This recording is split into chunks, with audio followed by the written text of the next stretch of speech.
Ngopi, ngobrol penuh inspirasi.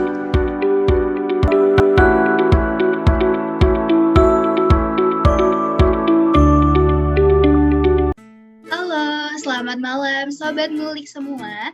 Kembali lagi nih di Ngopi Podcast, ngobrol penuh inspirasi. Pada episode kali ini kita akan membahas topik yang seru banget nih. Cluenya terkait sebuah negara yang banyak banget digemari oleh masyarakat Indonesia, terutama kaum hawa nih.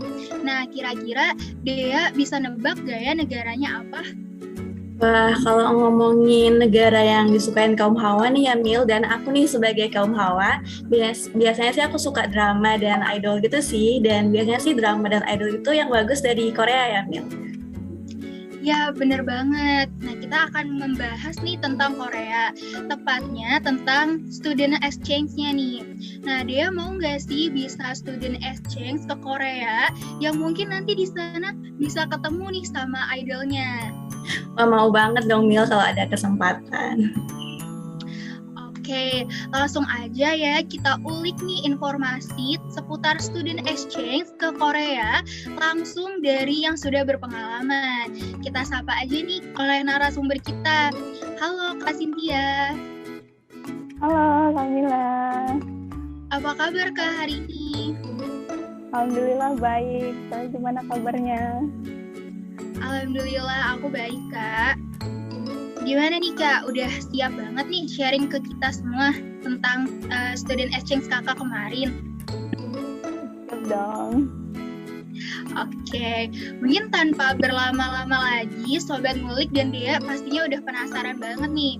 Langsung aja, boleh nggak nih Kak, kakak ceritain lebih jauh lagi tentang Kak Cynthia, mungkin educational background, aktivitasnya saat ini, atau sedikit personal life tentang Kak Cynthia. Oke, sebelumnya selamat malam Sobat Ngulik semuanya.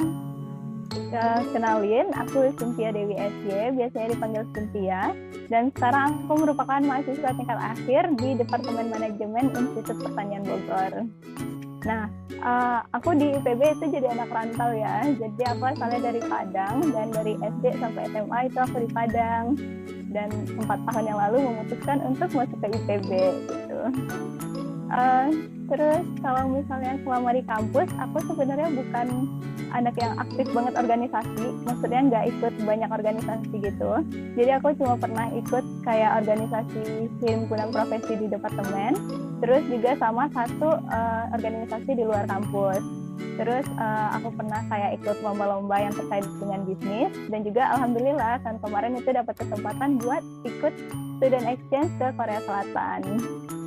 Kalau untuk kesibukan sekarang, sebagai mahasiswa tingkat akhir pada umumnya, aku lagi ngerjain skripsi, dan juga karena kemarin ikut student exchange, jadi aku ada ketinggalan 1 semester, jadi aku harus ngambil lagi di semester ini gitu. Jadi sambil kuliah juga sambil ngerjain skripsi sih sekarang. Oke, berarti sekarang Kak Cynthia lagi sibuk nyelesain skripsi ya Kak. Semoga skripsinya bisa berjalan lancar ya Kak.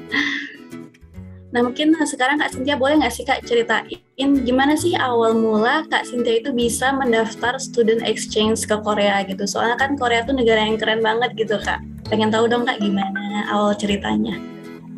Oke. Jadi sebenarnya awalnya itu aku tuh udah punya planning pas tahun 2019 tuh kayak pengen ikut exchange di tahun 2020. Tapi aku belum nentuin nih, aku pengennya antara atau enggak ke Jepang atau enggak ke Korea gitu. Jadi masih bingung nih. Terus pas di awal-awal 2020 itu kan mulai pandemi masuk ke Indonesia ya, dan kita mulai pada libur sekitar bulan Februari gitu. Dan ya di rumah kayak mulai ngerasa gabut gitu, kayak banyak waktu gitu kan. Terus akhirnya aku mutusin buat pengen belajar bahasa Korea deh gitu. Tapi belajar sendiri awalnya. Terus pas lagi scroll Instagram, ternyata tuh ada temen aku yang ikut di batch sebelumnya yang spring gitu. Nah, pas ngeliatin story-story-nya mereka tuh kayak asik banget gitu. Apalagi aku lagi pengen belajar bahasa Korea, dan aku suka nonton drama juga kan. Itu banyak yang suka nonton drama juga. Terus akhirnya aku mutusin buat kayaknya aku pengen nih coba daftar gitu sambil cari-cari informasi ke teman-teman yang lain gitu. Nah, pas lagi nyari-nyari info gitu, ternyata di ICO IPB, di Instagramnya, kalau misalnya anak-anak IPB itu bisa banget lihat info-info exchange itu di Instagram ICO IPB gitu. Nah, di situ ada exchange buat ke Korea Selatan pas itu gitu. Jadi aku mulai tuh cari-cari informasinya, nanya-nanyain ke yang udah pernah ikut, gimana sih di sana gitu, apa aja yang perlu disiapin dan lain-lain, sampai akhirnya karena sering ngeliatin story teman makin termotivasi buat ikut gitu, sampai akhirnya aku daftar buat ikut di fall semester di tahun 2020 kemarin.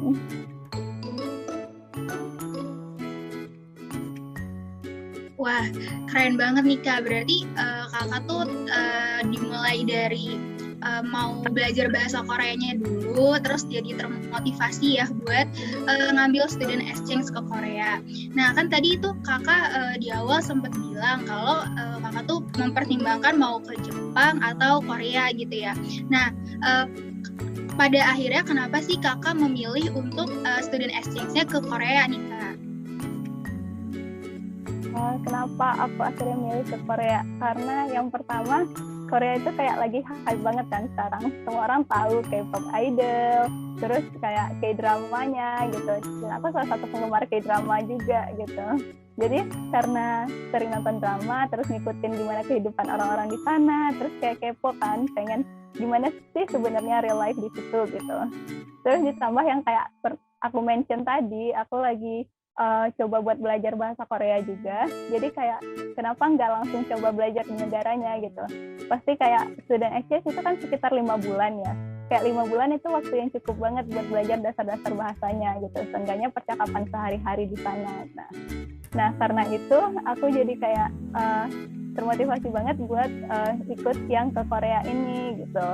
Karena sekalian biar aku bisa belajar bahasanya, aku bisa aplikasiin juga di kehidupan sehari-hari di sana gitu. Dengar orang native-nya ngomong langsung, dapat teman di sana gitu. Makanya aku pilih Korea. Oke, berarti Kak Cynthia exchange ke Korea itu berawal dari suka dramanya gitu ya, Kak? Iya. Nah, Kak Cynthia kan sekarang ini berarti udah sempat kuliah, mengikuti perkuliahan di Korea gitu ya, Kak.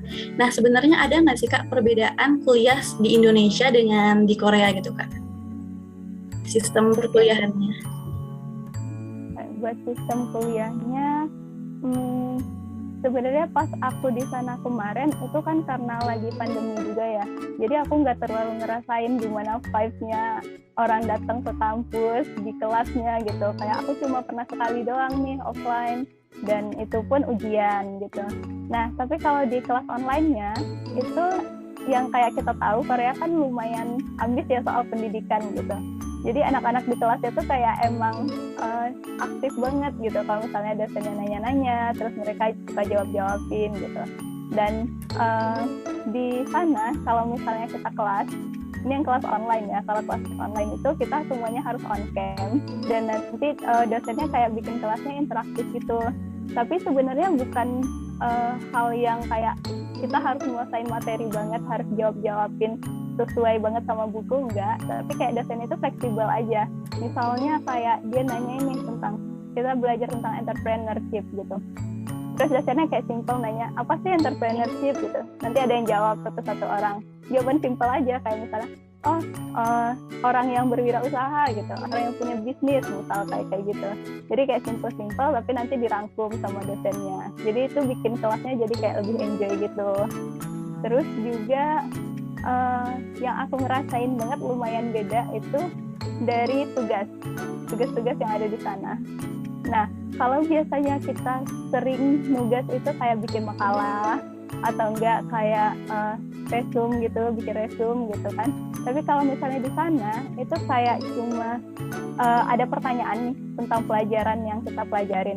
Terus nanti kita cuma perlu jawab, misalnya ditentuin sepertiga HPS aja gitu. Tapi kita harus ngerangkum semua pelajaran itu di dalam 3 HPS itu gitu. Harus ngejawab pertanyaannya dan singkat, benar-benar singkat dan padat gitu.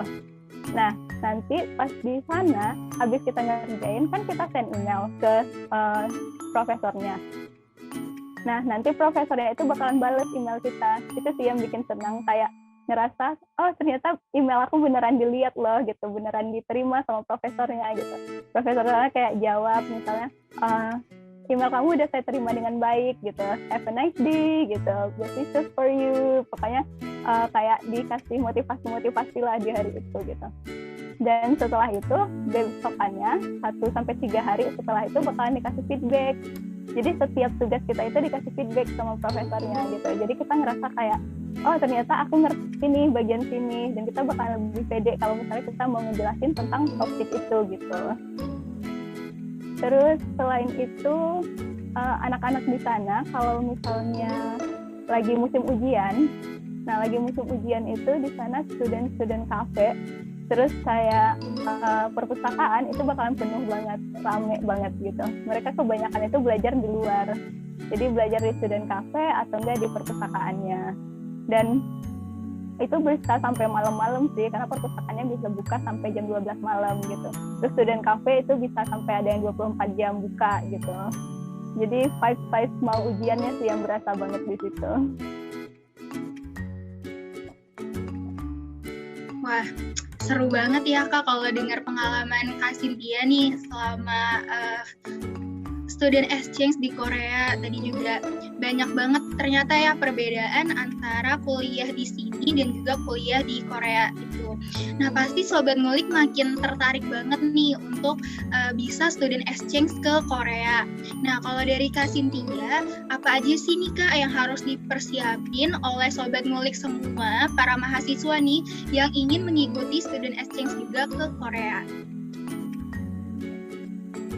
Hal yang harus dipersiapin.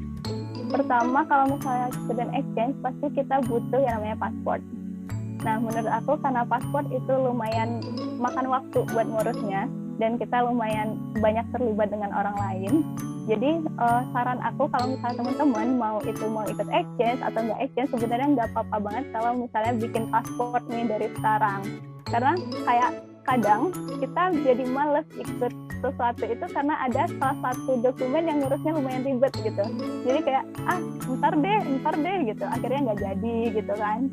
Nah, saran aku teman-teman bisa banget bikin paspor dari sekarang. Jadi kalau misalnya belum tertarik pun nanti kita bakal mikir kayak masa aku udah punya paspor tapi nggak kemana-mana sih gitu. Masa udah punya paspor nggak dipakai gitu. Sampai akhirnya nanti kalau misalnya pun mau daftar jadi lebih gampang gitu. Terus yang kedua itu kayak misalnya TOEFL juga butuh preparation kan. Jadi TOEFL teman-teman bisa ambil tes TOEFL dari mungkin kalau misalnya berencana ikut exchange di semester depan udah bisa nih mungkin dari sekarang gitu. Karena biasanya berlaku bisa 6 bulan sampai setahun gitu kan. Nah bisa banget ambil TOEFL. Karena kalau misalnya mepet-mepet, siapa tahu nanti nggak ada TOEFL gitu, nggak ada tes TOEFL, sedangkan di berkas-berkas nanti itu pasti wajib buat dicantumin TOEFL-nya gitu. Terus selain itu, kayak kalau misalnya masalah study plan, terus kayak motivation letter, itu kan sebenarnya dari kita sendiri ya. Jadi kita bisa bikin itu sendiri dan nggak banyak terlibat sama orang lain. Jadi kayak teman-teman mungkin bisa banget kayak baca motivation letter, itu banyak di Google, banyak banget gitu, study plan. Terus nanti bisa dirangkai-rangkai dari sekarang. Kayak alasan kenapa sih mau ikut gitu, kenapa milih negara ini, kenapa milih universitas. Nah, jadi gitu ya Sobat Ngulik. Kalau misalnya Sobat Ngulik tertarik nih buat exchange ke Korea, mungkin udah bisa disiapin nih dokumen-dokumennya seperti paspor dari sekarang, karena ngurusnya itu cukup lama gitu ya Kak.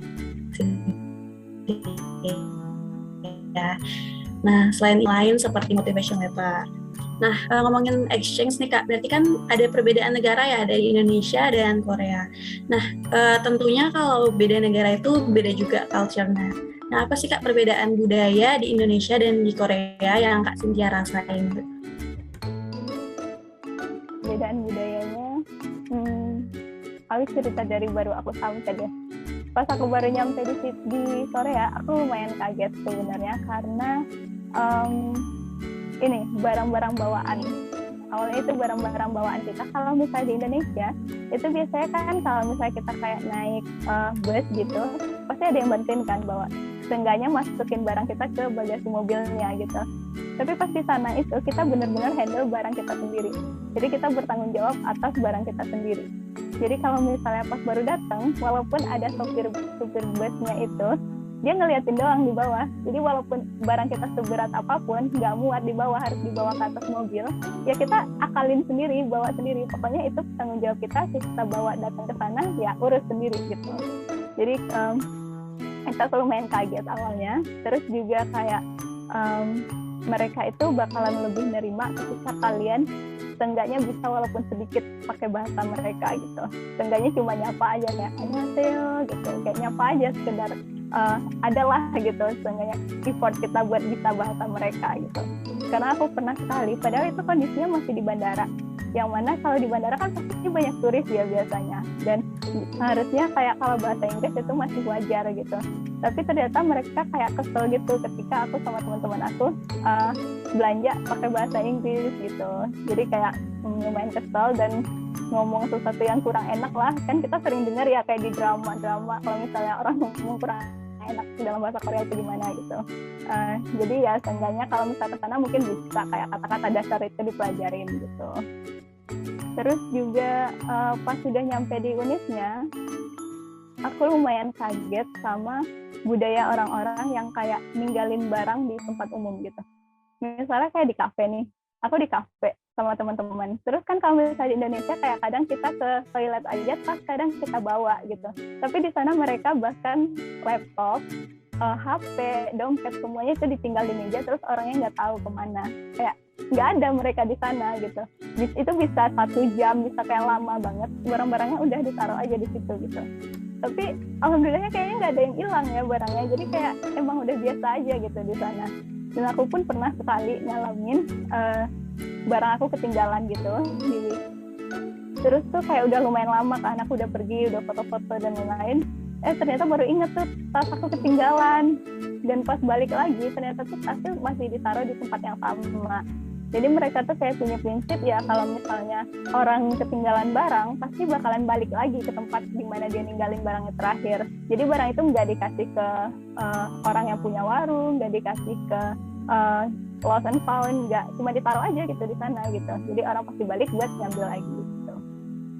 Terus juga kayak pejalan kaki. Selama aku di sana, aku karena di lingkungan kampus, aku kayak lumayan jarang banget ngeliat motor. Jadi motor itu biasanya cuma orang-orang yang kayak nganter makanan buat delivery order gitu. Itu motor, dia yang bawa motor gitu. Kalau misalnya untuk mahasiswa itu biasanya jalan kaki atau enggak kayak naik skuter atau enggak pakai sepeda gitu. Karena di sana itu banyak banget penyewaan yang bisa kita sewa sendiri, scan barcode gitu. Ada kakao bike, ada kakao skuter gitu, jadi bebas bisa dipakai. Dan kalau misalnya di sana kita mau nyebrang jalan yang pejalan kaki, kan pejalan kaki kayak difasilitasin banget, trotoar yang bagus gitu, banyaklah tempat buat jalan kaki. Terus pas kita mau nyebrang, walaupun di sana nggak ada zebra cross, nggak ada lampu jalan, tapi kalau kita mau nyebrang tuh mobil pasti berhenti kayak nyuruh kita duluan buat nyebrang gitu. Jadi kayak otomatis aja dia berhenti dan kita nyebrang duluan. Jadi kayak makanya sering ngeliat di luar negeri pas orang nyebrang terus kayak minta makasih gitu kan ke mobilnya. Itu jadi kayak refleks gitu loh, kayak sesuatu yang refleks buat dilakukan karena dia kayak menghormati kita yang pejalan kaki, nggak langsung terobos atau nggak mau berhenti. Walaupun jalanannya itu sepi ya, harusnya pas dia udah lewat pun kita bisa nyebrang gitu. Tapi mereka lebih milih buat berhenti gitu. Itu yang aku rasain lumayan kaget gitu, lumayan kayak wow, bagus ya gitu. Wah, menarik banget ya Kak, ternyata culture yang dipunya sama Korea ini dan emang sebuah culture yang positif yang mungkin bisa juga nih diterapin di Indonesia gitu ya Kak. Nah, kita balik lagi nih Kak ke topik masalah si student exchange-nya ini. Dari Kak Cynthia sendiri, ada nggak sih tips and trick nih buat Sobat Ngulik semua yang pengen banget student exchange ke Korea? Karena kan pasti ya Kak, persaingannya itu kan cukup ketat juga gitu, apalagi Korea lagi diminati banget nih Kak, sama banyak banget orang. Jadi mungkin Kak Cynthia ada tips and trick khusus gimana supaya bisa lolos student exchange ke Korea? Oke. Nah, buat tips and triknya sebenarnya kan kalau misalnya ikut student exchange itu kan kita ngelewatin 2 seleksi ya. Jadi ada 2 seleksi, biasanya itu seleksi dokumen sama seleksi interview. Nah, di seleksi dokumen itu biasanya di setiap postingan untuk student exchange itu ada bookletnya. Nah, jadi teman-teman kalau misalnya mau daftar, bookletnya itu benar-benar dibaca gitu. Karena di situ tuh ada keterangan beasiswanya, kita bakalan dapat apa aja, terus universitasnya di sana, mata kuliahnya ada apa aja, terus kayak background singkat tentang universitasnya, dan juga persyaratan buat kita daftar. Nah, teman-teman kalau misalnya daftar, coba benar-benar diikutin gitu. Kalau misalnya dia minta kayak di persyaratannya itu minta kayak foto dengan ukuran 3x4, ya ukuran 3x4 yang dikasih gitu. Background putih ya background putih gitu. Terus kalau misalnya butuh nilai TOEFL, kan pasti butuh nilai TOEFL. Nah, teman-teman bisa banget tuh lihat di bookletnya, kan ada yang mandatory, yang wajib, sama juga kadang ada yang cuma support gitu. TOEFL-nya itu nggak wajib gitu. Nah, kalau misalnya mandatory, biasanya itu dikasih minimum TOEFL. Kalau teman-teman ada di bawah itu TOEFL-nya sebenarnya nggak apa-apa, coba aja daftar gitu. Karena kita nggak tahu orang pihak sananya ngelihat di bagian mana. Karena kan kita nggak cuma ngasih TOEFL kan, kayak kita ngasih motivation letter, kita ngasih study plan. Mungkin motivation letter kalian bagus gitu, atau mungkin study plan-nya itu jelas gitu. Jadi bisa jadi ada kemungkinan diterima juga dari sana. Tapi kalau misalnya TOEFL-nya itu cuma support, itu kalian nggak apa-apa banget kayak apply walaupun kayak jauh di bawah standar yang ditetapin, coba aja gitu. Jangan jadi minder gara-gara TOEFL-nya kurang bagus. Karena nanti kita bakalan, kalau lolos dokumen, kita bakalan interview dan itu juga bakalan pakai bahasa Inggris gitu. Jadi mungkin bahasa Inggrisnya dilihat dari sana juga gitu. Terus habis seleksi dokumen, terus juga CV. Mungkin teman-teman bisa persiapin CV-nya dari sekarang yang dalam bentuk bahasa Inggris, terus study plan juga dalam bahasa Inggris, motivation letter juga dalam bahasa Inggris. Nah, untuk study plan itu biasanya bisa banget cari-cari tentang universitasnya itu. Jadi kayak kenapa sih teman-teman mau milih universitas ini gitu, alasannya apa, terus kenapa mau ke negara ini gitu. Misalnya kayak ke Korea, kenapa mau ke Korea gitu.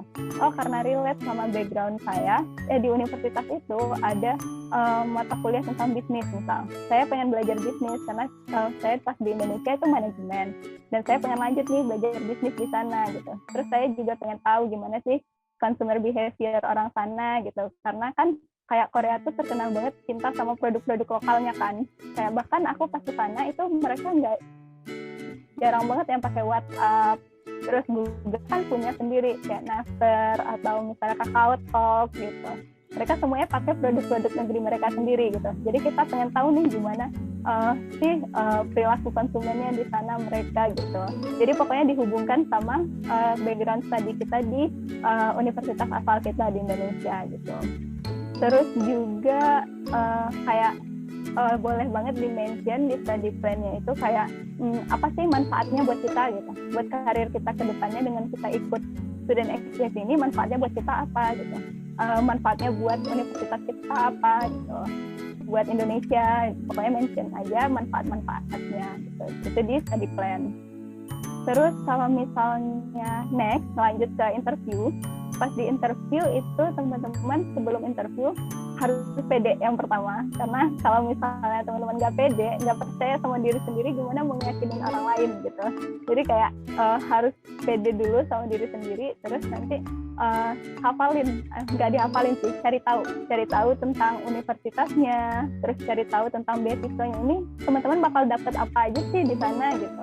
Dan kalau misalnya ada worst case itu gimana kita ngatasinnya gitu. Kayak kemarin aku kan dapat beasiswa kan, kalau aku kemarin ikut yang Christian Book National University, di situ dapat beasiswa kayak makanan di cover selama weekdays, terus juga dapat untuk tuition fee-nya, terus juga untuk dormnya, tempat tinggal. Nah, tapi karena sekarang lagi pandemi, ada biaya tambahan untuk karantina. Nah, itu gimana cara aku harus nge-handle-nya gitu. Jadi kayak persiapkan kalau misalnya ada kejadian-kejadian yang di luar dugaan itu, gimana cara kita ngatasinnya gitu. Terus juga ya itu sih yang penting. Kalau di wawancara sebenarnya hampir mirip ya kayak wawancara masuk organisasi, cuma bedanya dalam bahasa Inggris dan yang ngebahasnya tentang latar belakang universitasnya. Kalau biasanya kita ya di organisasi cari tahu proker organisasinya apa, organisasinya ngapain gitu ya, di sana juga kayak gitu. Aku lihat apa aja gitu. Nah, jadi itu dia tadi ya Sobat Ngulik, tips dan trik student exchange dari Kak Cynthia. Jangan lupa untuk dicatat dan diaplikasikan gitu tips dan triknya, mulai dari mempersiapkan dokumen, dan mungkin Sobat Ngulik bisa nih prepare CV dari sekarang gitu, CV-nya di-upgrade. Dan untuk interview sendiri mungkin kita harus lebih percaya diri aja gitu ya Kak, dan mungkin bisa improve juga skill bahasa Inggrisnya. Dan jangan lupa juga nih untuk cari info terkait universitas yang ingin kita tuju gitu. Nah, tadi kan kita udah ngobrol banyak banget nih Kak. Nah, mungkin sekarang ini pertanyaan terakhir dari podcast kali ini. Mungkin Kak Cynthia bisa nih ngasih pesan atau wejangan gitu ya mungkin ke Sobat Ngulik yang tertarik dengan student exchange ke Korea Selatan. Nah, buat Sobat Ngulik semua nih yang pengen exchange, entah itu ke Korea Selatan atau berminat untuk ke negara lain gitu. Yang penting kalau misalnya pas daftar itu kalian harus percaya diri, kalian harus tahu kalau kalian harus percaya kalau misalnya kalian itu bisa gitu. Terus yang kedua juga jangan takut gagal, kayak jangan minder, jangan takut gagal dan jangan minder sama orang lain yang mau daftar. Karena menurut aku kalau misalnya kalian daftar dan walaupun misalnya kalian gagal, seenggaknya itu pasti udah satu langkah lebih maju daripada orang-orang yang nggak pernah nyoba. Karena kadang kan kita kepo nanyain ke orang lain, gimana sih sesuatu lain, tapi pasti kita nggak ngerasain sendiri atmosfernya itu kayak gimana, pertanyaannya kayak gimana gitu, cara orang bertanya gimana gitu. Jadi seenggaknya kalau misalnya kita gagal pun kita jadi tahu nih, oh berarti kemarin aku kurangnya di bagian sini, jadi kita bisa improve di bagian situnya dan bisa coba lagi di next time. Jadi kalau misalnya gagal tinggal coba lagi gitu. Terus aku gagal itu jadi kayak batu loncatan kamu buat jadi selanjutnya itu jadi lebih baik gitu, buat nge-improve diri sendiri gitu. Terus juga temen aku pernah bilang gini, nggak perlu sebenarnya insecure kayak kalau misalnya sama orang-orang yang udah sering keluar negeri. Kadang kan jadi minder, dia udah sering keluar negeri gitu. Aku kan baru pertama kali. Setiap orang itu pasti punya yang namanya pertama kali dalam hidupnya, bener gak? Jadi kayak mungkin orang yang udah sering keluar negeri itu pun dia pernah pertama kalinya, entah dia gagal dulu, entah dia nervousnya kayak gimana dulu kan kita nggak tahu, tapi dia juga pasti pernah ngalamin yang namanya pertama kali. Dan mungkin ini pas kalian daftar ini adalah pertama kalinya buat kalian gitu, dan siapa tahu selanjutnya kalian yang jadi orang lain ngelihat kalian kayak, kakak itu udah sering ya kesana, udah sering ya ngelakuin ini gitu. Jadi pokoknya jangan takut gagal, harus percaya diri dan jangan insecure sama orang lain gitu. Oke, jadi gitu ya Sobat Ngulik. Kalau misalnya mau student exchange, kita tetap harus percaya diri dan jangan takut gagal gitu. Karena tidak akan ada langkah selanjutnya kalau kita nggak memulai langkah yang pertama gitu ya Kak Cynthia. Dan kalaupun misalnya kita gagal nih, setidaknya kita itu bisa mendapatkan pelajaran untuk bahan evaluasi gitu ke depannya. Nah, nggak kerasa nih Kak Cynthia, kita udah ngobrol cukup lama dan sayang sekali kita harus mengakhiri sesi podcast kali ini. Dan terima kasih nih buat Kak Cynthia yang udah bersedia ngeluangin waktunya buat sharing bareng kita dan Sobat Ngulik semua. Semoga yang Kak Cynthia bagikan ke kita itu bermanfaat dan dapat kita aplikasikan lah ya. Dan semoga di sini Kamila dan aku mungkin bisa jadi the next student exchange ke Korea gitu ya Kak. Amin. Nah, buat Sobat Ngulik nih, jangan lupa ya untuk subscribe channel Center of Management kalau mau nonton episode-episode selanjutnya, dan jangan lupa juga nih untuk share video-video dari Ngopi Podcast dan ajakin temennya juga supaya bisa mendapatkan insight bareng-bareng gitu. Nah, di sini aku Dea dan rekan aku Kamila pamit undur diri. See you next time. Kasih untuk Sobat Ngulik yang udah ngedengerin Ngopi Podcast kali ini. Dan jangan lupa untuk tetap stay tune di Ngobrol Penuh Inspirasi selanjutnya. Bye-bye!